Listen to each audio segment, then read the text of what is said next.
बहुत ही मजेदार तरीके से समझने वाले हैं। और सिर्फ इतना ही नहीं, इस चैप्टर की लाइन बाय लाइन एक्सप्लेनेशन तो हम करेंगे ही, साथ ही साथ इसी चैप्टर के एक्सरसाइज क्वेश्चन, इसी चैप्टर के इंपॉर्टेंट क्वेश्चन और इसी चैप्टर के एमसीक्यू टाइप क्वेश्चन भी हम इसी वीडियो में बात करेंगे। तो आज हमारे साथ अंत तक बने रहिएगा। तो आइए शुरू करते हैं। नमस्ते, मेरा नाम आशीष है। देखो बच्चों, इस पाठ की लेखक है पंडित चंद्रधर शर्मा गुलेरी जी। इस पूरे पाठ में लेखक ने क्या बताया, पहले मुझसे 2-4 लाइन में मुझसे सुन लो, ताकि जब मैं लाइन बाय लाइन एक्सप्लेनेशन करूं तो आपको ये पूरा पाठ बहुत अच्छे से समझ में आए। दरअसल इस पूरे पाठ में 3 कथाएं हैं। कथा कह लो, लघु कथा कह लो। लघु कथा मतलब छोटी छोटी कथाएं हैं, और एक नहीं, 2 नहीं, पूरी 3 छोटी छोटी कथाओं को हम अब पढ़ने वाले हैं। जिसमें पहली है बालक बच गया। इस पहली कथा में बालक के बारे में वर्णन है, नाम से ही पता चल रहा है। यहाँ लेखक एक बच्चे के बारे में बताता हुआ कहता है कि एक स्कूल में प्रिंसिपल के, या प्रिंसिपल कह लो, प्रधान अध्यापक कह लो, हेड टीचर कह लो, कुछ भी, जो हेड टीचर थे उनके बेटे को सब स्कूल वालों ने घेर रखा था। स्कूल वालों खास तौर पे टीचर्स ने। इस तरह से आप देख रहे हैं, इस तरह के एक बच्चा है जो हेड टीचर या प्रिंसिपल, प्रधान अध्यापक कुछ भी कह लीजिए, उनका एक बेटा है जिनको घेर कर सारे टीचर बैठे हैं या सुन रहे हैं उसकी बातें। दरअसल वो क्यों इसको घेर कर बैठे हैं, वो इसीलिए क्योंकि ये हर एक प्रश्न का जवाब बहुत अच्छे तरीके से दे रहा था। मतलब चाहे इससे हिंदी का प्रश्न पूछ लीजिए, चाहे मैथ का, चाहे साइंस का, चाहे कोई भी किसी भी तरह का प्रश्न पूछिए, और सिर्फ आसानी नहीं, मुश्किल से मुश्किल शब्दों या मुश्किल से मुश्किल प्रश्नों का भी जवाब बहुत आसानी से दे रहा था। अब इस बात को देखकर सब हैरान हो रहे थे और वाहवाही कर रहे थे। अब यहाँ पर लेखक भी मौजूद थे।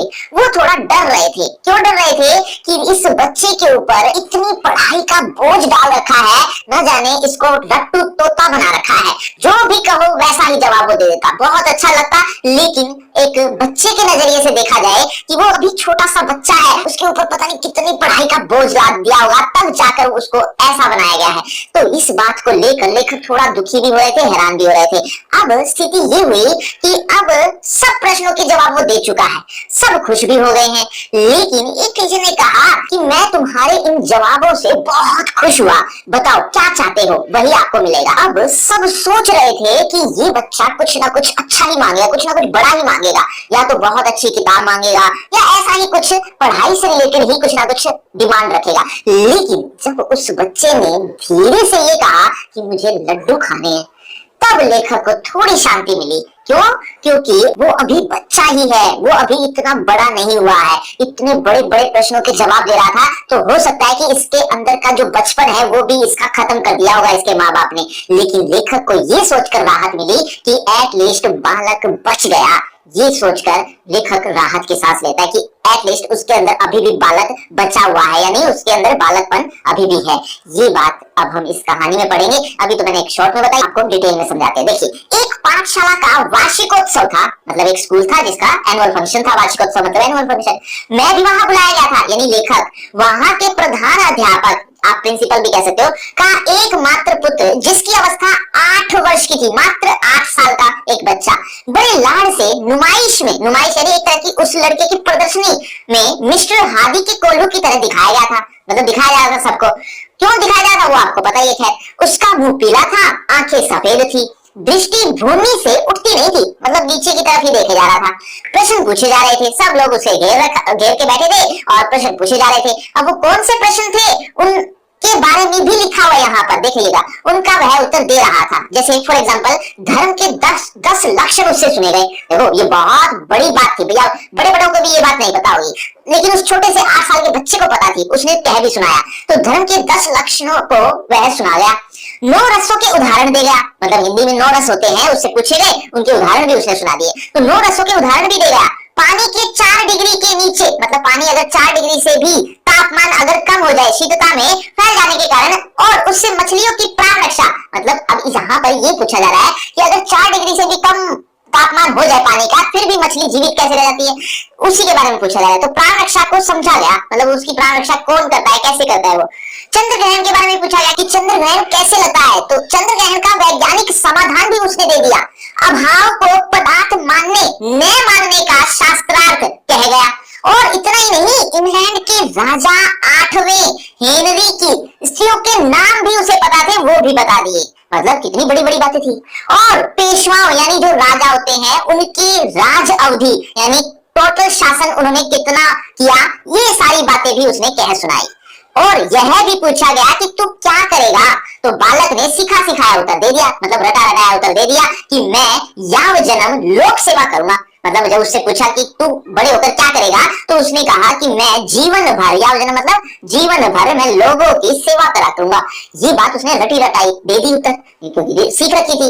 अब सभा में वाह वाह करती सुन रही थी, सब बड़े खुश थे और पिता का हृदय उल्लास से भर रहा था। होगा ना, उल्लास ही तो होगा, खुशी तो होगी ही पिता को जब उसका बेटा इतने बड़े बड़े प्रश्नों के जवाब भी दे रहा है। बच्चों, अब लेखक का नाम मैंने क्या बताया था ये आप कमेंट करके बताओ, फिर आगे बढ़ेंगे। जल्दी से कमेंट कर दो, देखते कितने बच्चे बहुत ध्यान से सुन रहे हैं। चलिए तब तक मैं आगे देखता हूँ।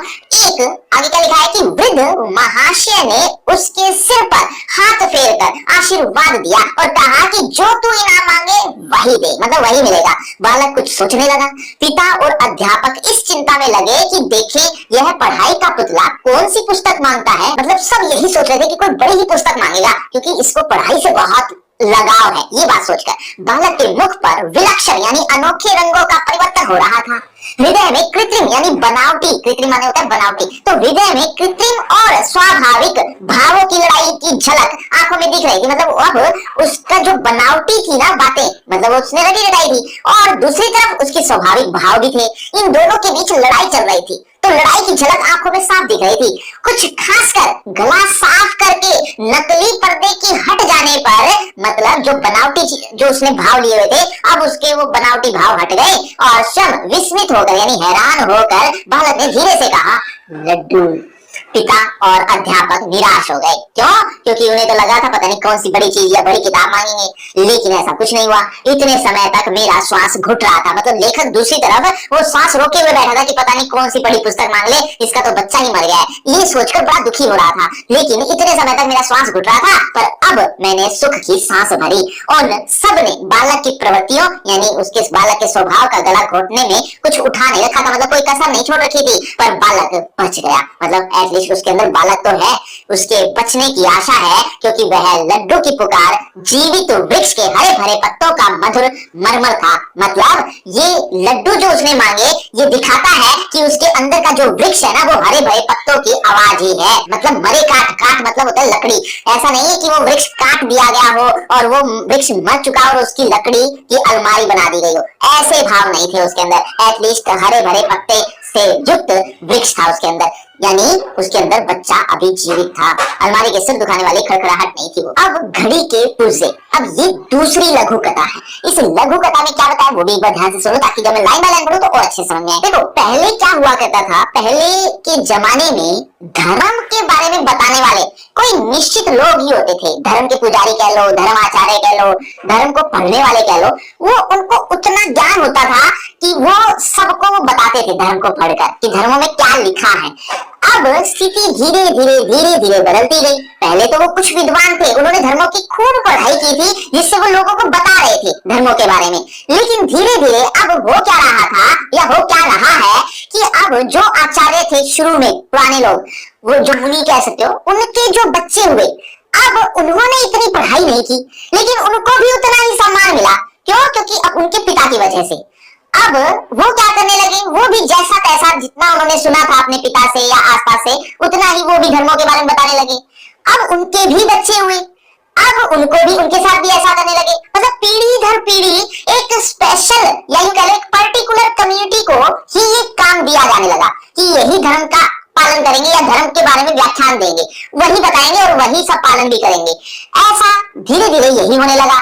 अब स्थिति ये आ गई है कि उनको जिनको नॉलेज इतनी है भी नहीं, लेकिन वो फिर भी धर्म के बारे में बताते हैं। या मान लो कि धर्मों के बारे में भी उन्होंने पढ़ रखा है, ठीक है, लेकिन लेखक ये कहता है कि क्या सिर्फ उन्हीं कम्युनिटी को ही पढ़ने की आज्ञा है या धर्म को व्याख्यान देने की आज्ञा है?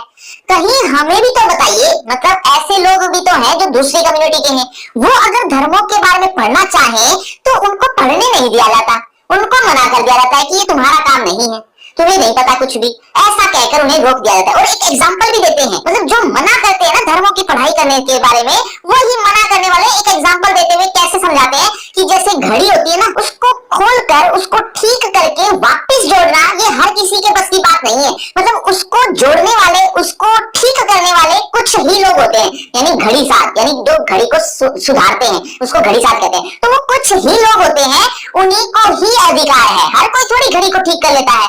ये उदाहरण देकर धर्मों की पढ़ाई करने से रोका जाता है कि तुम्हें धर्मों की पढ़ाई नहीं आती या तुम नहीं सीख पाओगे, तुम थोड़ी घड़ी साथ हो, हम हैं घड़ी साथ, हम बताएंगे, हमारे माता पिता से हमने सीखा है, ऐसा कहते हुए वो उनको मना करते हैं। अब लेखक इस बारे में बताता है या कहता है, इसका विरोध करता है कि मान लेते हैं इस बात को हम कि घड़ी को वही ठीक कर सकता है जो घड़ी के बारे में ज्यादा जानता है, लेकिन टाइम देखना सिखाओ तो सही हमें, क्या पता हम भी सीख जाए, है ना।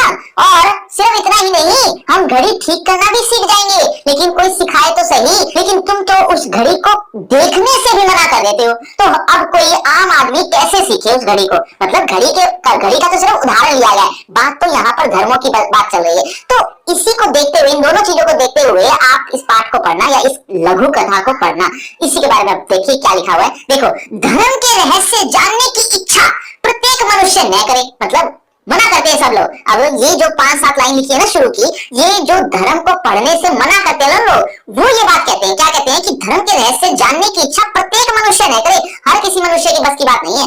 जो कहा जाए, मतलब जो कह दिया जाए, जो कहा जाए वही कान ढलका कर, यानी कान खोलकर सुन ले बस, और उसको फॉलो कर ले बस, इतना ही वो कहते हैं। इस सतयुगी मत के समर्थन में घड़ी का दृष्टांत, यानी घड़ी का उदाहरण, दृष्टांत मतलब उदाहरण, बहुत तालियां पिटवा कर दिया जाता है। कौन सा उदाहरण, आगे देखिए। घड़ी समय बतलाती है, किसी घड़ी देखना, यानी कोई घड़ी देखना जानने वाले से समय पूछ लो और काम चला लो। मतलब अगर तुम्हें जानना है धर्मों के बारे में तो सिंपल सी बातें पूछ लो और काम चला लो।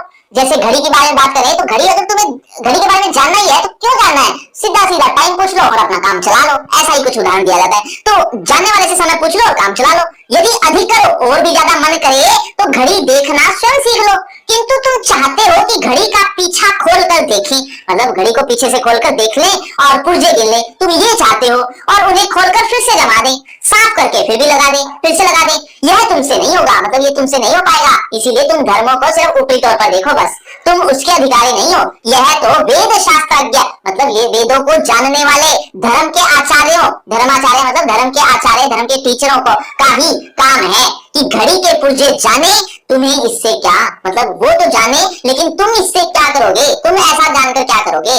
क्या इस उपमा से जिज्ञासा बंद हो जाती है। अब लेखक कह रहा है कि मान लिया कि ये उपमा दे दी, उपमा मतलब ये तुलना कर दी घड़ी की या उदाहरण दे दिया, क्या इस उदाहरण से जिज्ञासा बंद हो गई हमारी, हम क्या धर्मों के बारे में नहीं पढ़ना चाहते। अब इसी दृष्टांत को बढ़ाया जाए, मतलब इसी उदाहरण को हम आगे बढ़ाते हैं। लेखक के तर्क सुनना कि इसी उदाहरण को आगे बढ़ाया जाए तो उपदेशक जी कह रहे हैं, उपदेशक यानी उपदेश देने वाले जो धर्म का पालन करते हैं, धर्म को जानते हैं या धर्म को नए सीखने के लिए कहते हैं, तो ऐसे उपदेशक जी कह रहे हैं उसके विरुद्ध कई बातें निकल आवे। अब जो उपदेशक कह रहे हैं उनके खिलाफ अब कई बातें निकल आएंगी। देखो कैसे, घड़ी देखना तो सिखा दो, उसमें तो कम से कम जन्म और कर्म का पक्ष न लगाओ, मतलब कम से कम तुम ये जन्म मरण की और ये कर्मों का चक्कर तो मत बताओ, हमें सिर्फ सिखा तो दो, घड़ी देखना तो सिखा दो कम से कम। फिर दूसरे से पूछने का टंटा क्यों, मतलब हम खुद ही देख लेंगे। अब वो कह रहे हैं ना कि तुम टाइम पूछ लो, मतलब जिसको घड़ी देखनी आती है उससे टाइम पूछ लो और काम चला लो।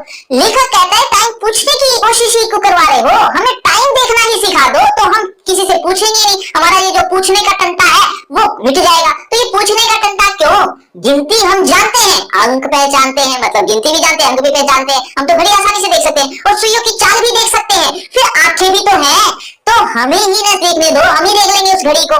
पढ़ो। अब ये बात ध्यान रखना बच्चों, घड़ी के बारे में जरूर उदाहरण चल रहा है, लेकिन बात आपको वहां पर लेके जानी है अपने माइंड में, धर्मों के बारे में। तो जैसे फॉर एग्जांपल हम सुइयों की चाल भी देख सकते हैं, अंक भी पहचानते हैं, इसका मतलब ये कि हम भी तो पढ़े लिखे हैं, हम भी तो पढ़ सकते हैं, हम भी तो समझ सकते हैं, तो हम भी धर्मों को पढ़ लेंगे, ऐसा वो बताना चाहते हैं। लेकिन उदाहरण घड़ी का चल रहा है। तो आगे देखिए, पड़ोस की घड़ियों में दोपहर के 12 बजे हैं, मतलब पड़ोस के व्यक्ति तो ये कह रहे हैं कि दोपहर के 12 बजे हैं और आपकी घड़ी में आधी रात है। मतलब हमें कोई और तो ये कहता है कि धर्मों को ऐसे, धर्मों के बारे में, धर्मों में ये लिखा है ना, ऐसा लिखा है, लेकिन तुम कह रहे हो कि वैसा लिखा है।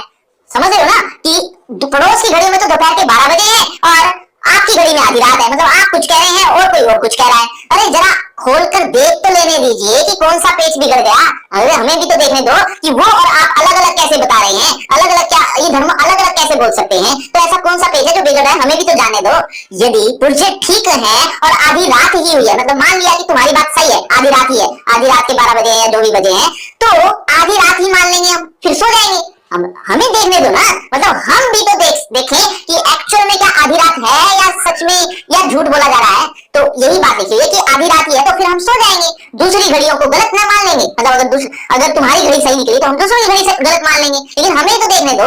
पर जरा देख तो लेने दीजिए। और वैसे भी पुर्जे खोल कर ठीक करना ये कौन सी बड़ी बात है, ये भी तो सीखा जा सकता है, तो हम भी सीख लेंगे धर्मों की पढ़ाई। यही बात देखिए, ये देखो पुर्जे खोल कर फिर ठीक करना उतना कठिन काम नहीं है, लोग सीखते भी हैं सिखाते भी हैं। अनाड़ी के हाथ में चाहे घड़ी मत दो, मतलब मान लिया कि अनाड़ी के हाथ में धर्मों की पढ़ाई मत दो, लेकिन जो घड़ी साजी का इम्तिहान पास करके आया है, मतलब जो पढ़ाई लिखाई करके आया है, घड़ी साजी का काम जानता है, यानी घड़ी को ठीक करना जानता है, उसकी परीक्षा दे कर आया है, कम से कम उसे तो देखने दो, उसे तो पढ़ने दो, उसे तो धर्मों के बारे में जानने दो। साथ ही यह भी समझा दो कि आपको स्वयं घड़ी देखना, साफ करना और सुधारना आता है कि नहीं, मतलब कहीं तुम्हें ही ना आता हो, कम से कम हमें भी तो पता चले।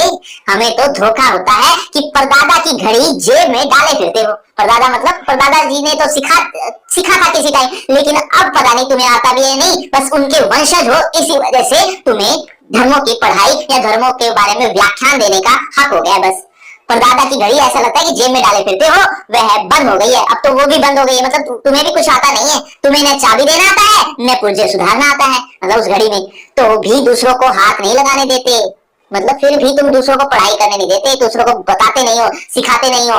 ये बात कितनी गलत है। बच्चों, बच्चे ने क्या मांगा था पहली लघु कथा में, एक बार जल्दी से कमेंट करके बताओ, देखते कितने बच्चे बहुत ध्यान से सुन रहे हैं। आगे देखते हैं। अब तीसरी आखिरी लघु कथा है थैले चुन लो। अब इसमें क्या बताते हैं लेखक, पहले का एक जमाना होता था, कैसा जमाना कि ढेले यानी मिट्टी के टुकड़े रख दिए जाते थे, किसके सामने, एक लेडी के सामने, यानी स्वयंवर किया जाता था। एक तरह से स्वयंवर हमेशा ऐसा नहीं होता कि एक लड़की ही ढेर सारे वरों में यानी लड़कों में चुनाव करे, इसका अपोजिट भी होता है, वो भी स्वयंवर ही कहलाता है, मतलब लड़का बहुत सारी लड़कियों में चुनाव करता है। तो पहले स्वयंवर होते थे इस तरह के, लड़का कैसे किस तरह का स्वयंवर होते थे, लड़का कई तरह की मिट्टी के टुकड़े ले आता था या एक पत्थर ले आता था, मिट्टी ले आता था, अब उसको अलग अलग जगह पर रख देता था, अलग अलग जगह का मतलब थोड़ी थोड़ी दूर में, अब वो अलग अलग तरह की मिट्टी होती थी। अब लड़की को कहा जाता था कि चुनो, इसमें से चुनो, क्या चुनती थी, उसमें वो मिट्टी चुनती थी। वो कौन सी मिट्टी, अलग अलग तरह की मिट्टी, मिट्टी कई तरह की होती थी, खेतों की मिट्टी भी होती थी, कहीं गौशाला की मिट्टी होती थी, कोई आश्रम की मिट्टी होती थी, और कोई तो ऐसी भी स्थिति होती थी कि शमशान की भी मिट्टी होती थी। तो इन 5-7 मिट्टी में से एक चुनाव करना होता था। अगर लड़की खेतों की मिट्टी चुरा ले तो उसका जो लड़का होगा, उसका जो बेटा होगा आने वाले समय में, वो जमींदार बनेगा, बहुत बड़ा जमींदार। ऐसे ही कोई आश्रम की मिट्टी उठा ले तो वो बहुत बड़ा वेदी बनेगा, यानी वेद पढ़ेगा, ऐसा बहुत ज्ञानवान बनेगा, कहने का मतलब। तीसरा कोई ऐसे ही अलग अलग तरह की मिट्टी के अलग अलग अर्थ होते थे। और इन केस अगर वो शमशान की मिट्टी उठा लेती तो फिर उसकी शादी नहीं होती थी। क्यों? क्योंकि ऐसा मान लिया जाता था कि आने वाले समय में जो वंशज होंगे इनके, वो मृत्यु को लेकर आएंगे या शमशान भूमि बना देंगे अपने घर को ही। तो अब आपको लग रहा होगा ये बहुत बड़ा अंधविश्वास है, बहुत बड़ा अंधविश्वास, बिल्कुल। अब एक और बात सुनो ध्यान से, एक चीज ऐसी भी होती थी कि जब लेडी पुरुष को चुनती थी, ये स्थिति तो कई बार आपने देखी होगी, तो उसी की कहानी है कि लेडी यानी एक स्त्री पुरुषों को कैसे चुनती थी। पुरानी कथा है, वो 3 तरह की पेटी रखती थी, पेटी कह लो, एक बक्सा कह लो। उस बॉक्स की एक खास बात होती थी, उस एक बॉक्स में उसकी खुद की मूर्ति होती थी, और उस बॉक्स की भी स्थिति अलग अलग, एक होती थी सोने की, एक चांदी की और एक नॉर्मल यानी लोहे की।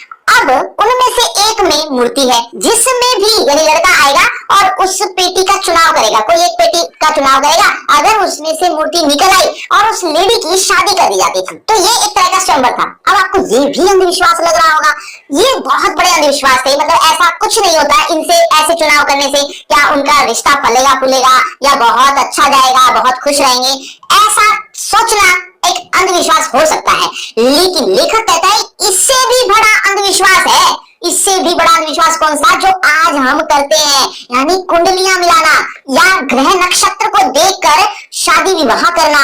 अरे कोई ग्रह नक्षत्र आपका भविष्य कैसे बताएगा कि तुम्हारा जीवन खुश रहेगा या नहीं, तुम्हारा बंधन अच्छा रहेगा या नहीं।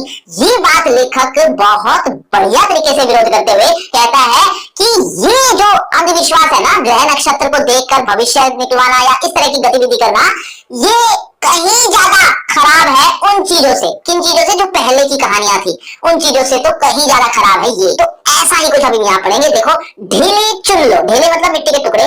चलिए, शेक्सपियर के प्रसिद्ध नाटक मर्चेंट ऑफ वेनिस, ये एक नाटक का नाम है। इसमें पोर्शिया, पोर्शिया क्या होता है? एक नायिका का नाम है। वो अपने वर को बड़ी, मतलब नायिका का नाम है मतलब उस नाटक की नायिका है वो, वर को बड़ी सुंदर रीति से चुनती है।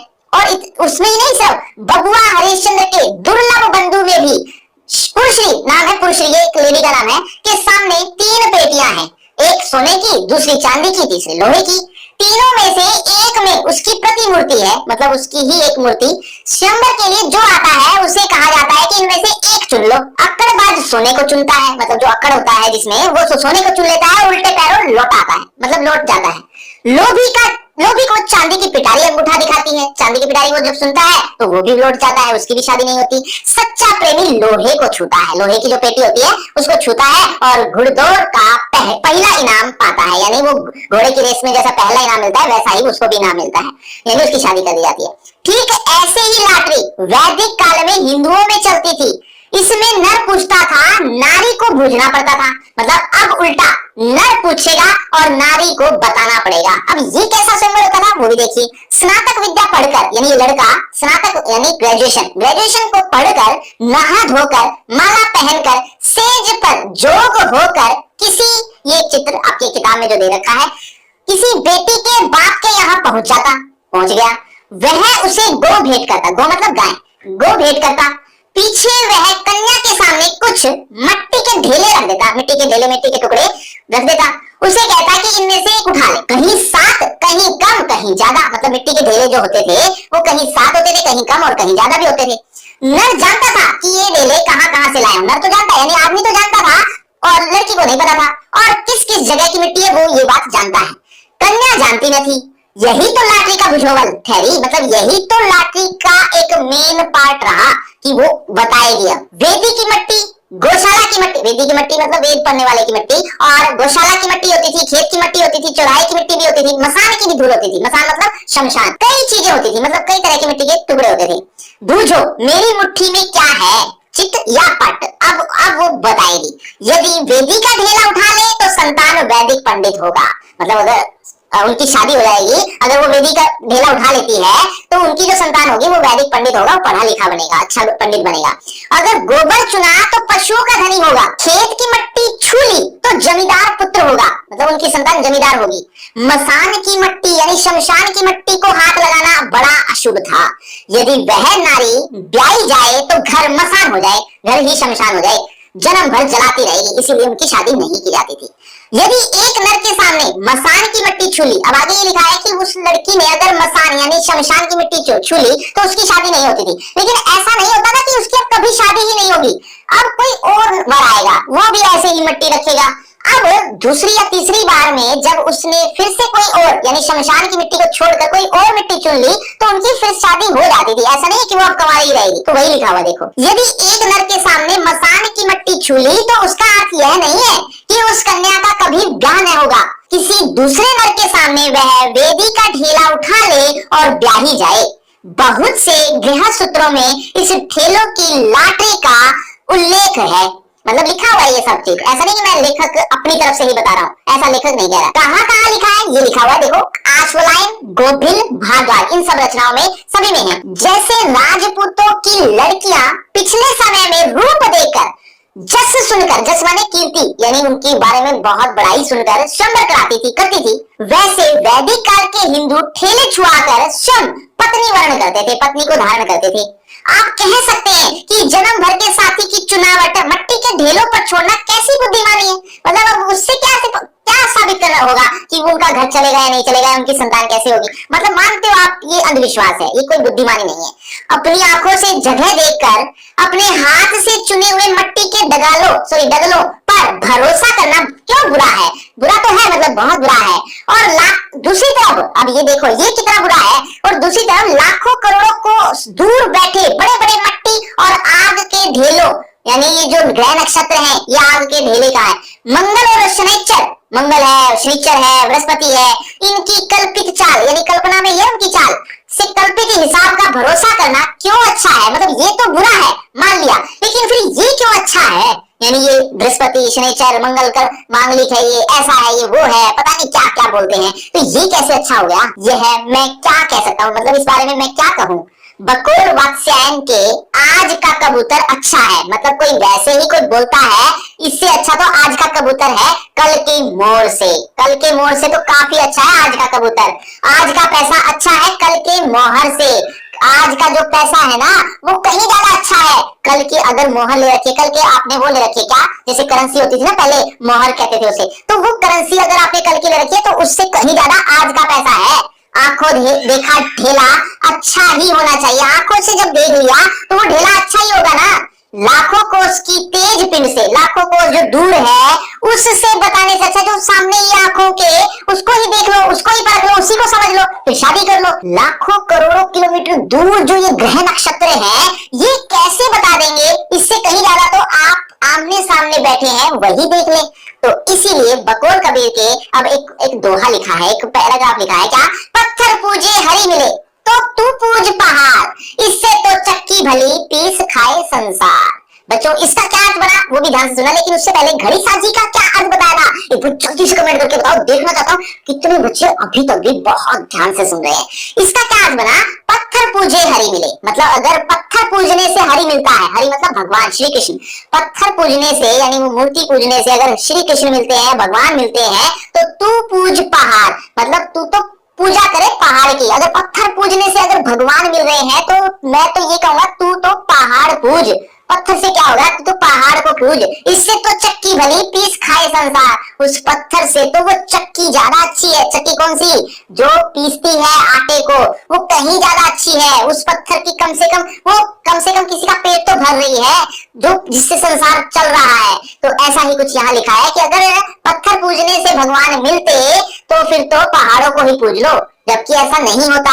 सिर्फ पत्थर पूजने से नहीं बच्चों, आपको अपना मन साफ करना होगा, अंदर से भगवान को ढूंढना पड़ेगा, बाहर छोटे छोटे पत्थरों में नहीं। ये बात लेखक कहते हैं, क्या कहते हैं? इससे तो कहीं ज्यादा चक्की ही अच्छी है, जो आटा पीस कर लोगों का भरण पोषण तो करती है, उस पत्थर से तो कम से कम ये आटे की चक्की ही अच्छी। बच्चों आपको लग रहा हो ये पाठ खत्म हो गया? जी नहीं, अभी तो आपको इसके इंपोर्टेंट क्वेश्चन, एक्सरसाइज क्वेश्चन और एमसीक्यू टाइप क्वेश्चन भी तो चाहिए होंगे। ये मिलेंगे कहाँ? आपको लिंक मिलेगा डिस्क्रिप्शन बॉक्स में सबसे ऊपर। लिंक का नाम रखा है free crash course for 12th elective. इस नाम से आपको मिलेगा कुछ इस तरह से, ये तीनों चीजें आपको देखने को मिल जाएंगी, तो ये जरूर देखना। इस लिंक से पहले आपको आपकी क्लास से रिलेटेड एक छोटा सा टेस्ट होगा, यानी इसी टॉपिक से रिलेटेड। अगर आप इस टॉपिक को अच्छे से समझ चुके तो आप देखिए जरा किसने कितना पढ़ा। आपके पहला प्रश्न आपकी स्क्रीन पर ये रहा, बालक बच गया निबंध का मूल प्रतिपाद्य है। मूल प्रतिपाद्य बताना है, लेकिन बच्चों हर प्रश्न के बाद आपको 5 सेकंड मिलेंगे आंसर देने के लिए। आप अपना आंसर कमेंट करते रहना, एंड में देखना चाहता हूँ किसके कितने आंसर ठीक हुए।